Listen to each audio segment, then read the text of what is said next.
اعوذ باللہ من الشیطان الرجیم بسم اللہ الرحمن الرحیم۔ السلام علیکم، میں ہوں آمنہ اور قرآن و حدیث میں آپ کو خوش آمدید کہتی ہوں۔ میرے معزز سامعین، عورت کا بے پردہ ہونا کوئی اچھی چیز نہیں ہے۔ اللہ پاک پورے قرآن کریم میں کسی بھی عورت کا نام نہیں لے رہے۔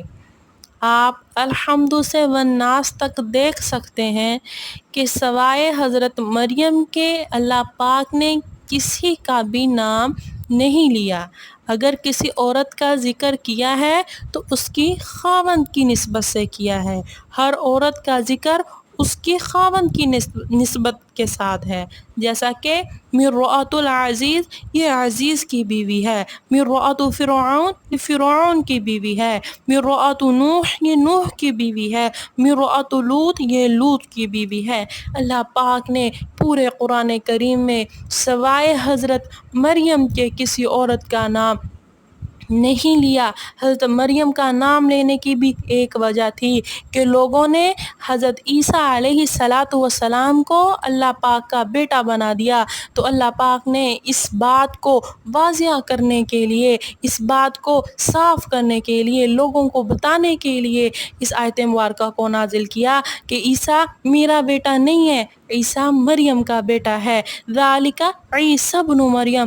اس کے علاوہ اللہ پاک نے جتنی بھی عورتوں کا قرآن کریم میں ذکر کیا ہے تو اس کے خاوند کی نسبت کے ساتھ ذکر کیا ہے۔ معزز سامعین، جو اللہ عورت کا نام ظاہر کرنے کو پسند نہیں کرتا، کھلے چہرے کو کیسے پسند ہوگا؟ اسے عورت کا کھلا چہرہ کیسے پسند ہوگا؟ مسلمان عورت کا نام حیا، مسلمان عورت کا نام پردہ ہے۔ آج کل ہمارے معاشرے کی عورتیں، بیٹیاں کیوں مغربی بیٹیاں بننا چاہتی ہیں؟ جو ماں کے روپ کو مٹا چکی ہے، وہاں کوئی عورت ماں کی شکل میں قبول نہیں ہے، بیٹی کی شکل میں قبول نہیں ہے، بہن کی شکل میں قبول نہیں ہے، بیوی کی شکل میں قبول نہیں ہے، دادی کی شکل میں قبول نہیں ہے، نانی کی شکل میں قبول نہیں ہے، صرف ایک شکل میں قبول ہے، وہ ہے محبوبہ۔ وہاں عورت صرف محبوبہ کی شکل میں قبول ہے، معشوقہ ہو، اس کے ساتھ جب تک عشق ہے اس اور لذت ہے، زندگی کا ساتھ ہے، جو ہی جی بھر گیا تو اسے چھوڑ دیا۔ مرد تو عورتوں سے زیادہ بے وفا ہوتے ہیں، عورتوں میں وفا کا مادہ اللہ تعالیٰ نے مردوں سے زیادہ رکھا ہے۔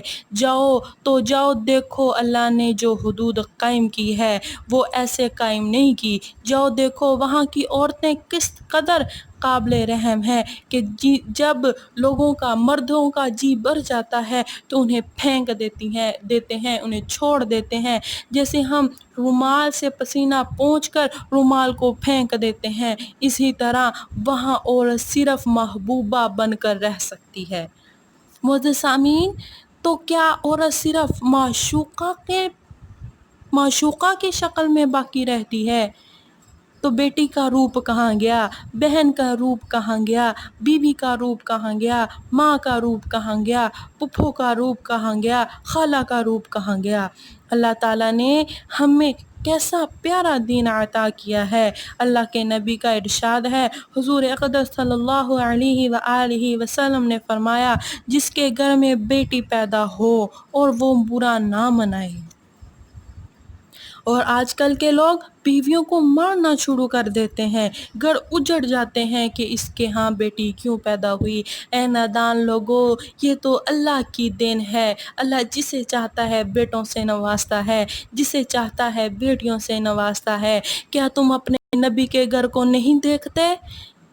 کیا تم اپنے نبی کے خاندان کو نہیں دیکھتے؟ اللہ پاک نے اپنے محبوب کو بھی سب سے پہلے بیٹی عطا کی۔ سب سے پہلے بیٹی حضرت زینب رضی اللہ تعالی عنہا پیدا ہو رہی ہیں، پھر حضرت رقیہ پیدا ہو رہی ہیں، پھر اللہ پاک نے بیٹے پیدا کیے۔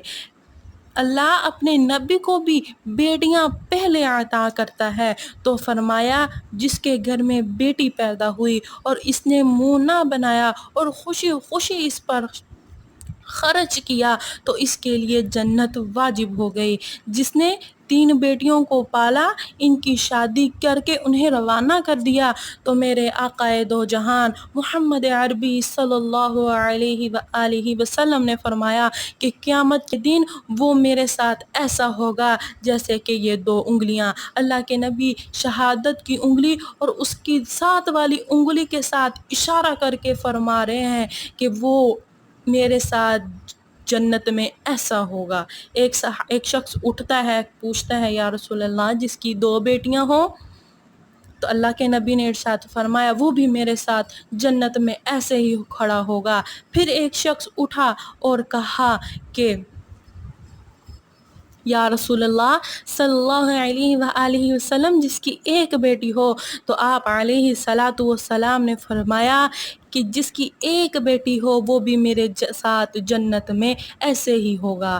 گویا کہ اللہ پاک نے جس کو بیٹی عطا کی، اس نے اس کی اچھی طرح پرورش کر کے، اس پر خوشی خوشی خرچ کر کے، اس کی شادی کر کے اسے اگلے گھر میں روانہ کر دیا، تو اللہ کے نبی کا ارشاد ہے کہ اللہ کے نبی نے فرمایا کہ وہ میرے ساتھ قیامت کے دن ایسے ہوگا جیسے یہ 2 انگلیاں ہیں۔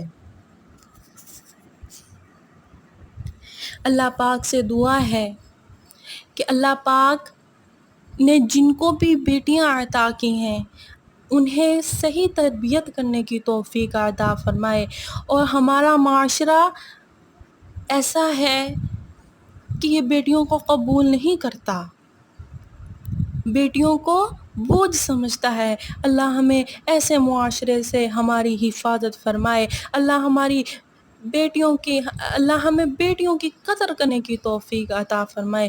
چلتی ہوں، دعاؤں میں یاد رکھیے گا، انشاءاللہ پھر لوٹ کر آؤں گی، تب تک کے لیے اللہ حافظ۔